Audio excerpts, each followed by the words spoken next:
I recently became the lead pastor of a church in Santa Rosa, California. So, we moved 2,500 miles with 3 small kids during a pandemic while the city was on fire in the middle of a heat wave after the church had been without a pastor for almost a year. Holy cow! In the process, I connected with 5 other guys who are doing the same thing, transitioning into leading a church for the first time. We got a chance to visit a prominent church in Las Vegas, Nevada, where the lead pastor's doing incredible work. And as we're touring their campus, I saw a quote on the wall that I wanted to share with you today. It said this: "What you did in the past is not as important as what God did in the past."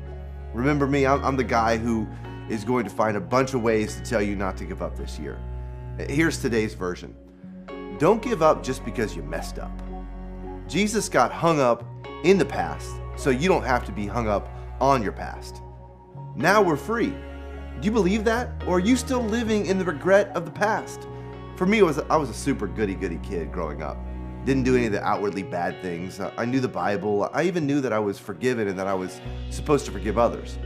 But then one day I fell in love with a girl who had not been as squeaky clean as I had been. So I told her that I forgave her, and then failed epically at doing so.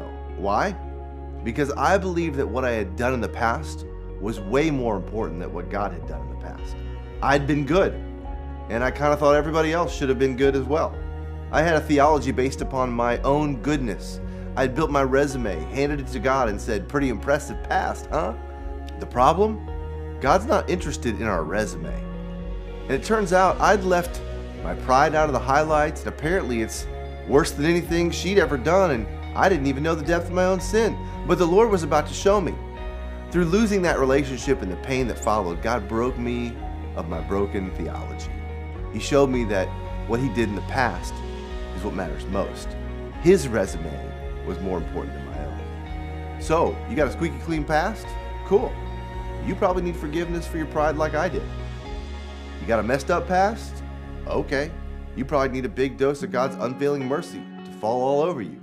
But either way, what you did in the past isn't nearly as important as what He did in the past, which is why John wrote this in 1 John 1:9. If we confess our sins, He's faithful and just and will forgive us our sins and purify us from all unrighteousness. All of it. So don't give up because you messed up. Don't quit because of your past. He was hung up, so you ain't gotta be. What He did in the past is way more important than what you did in the past. Cling on to that today, and don't you dare give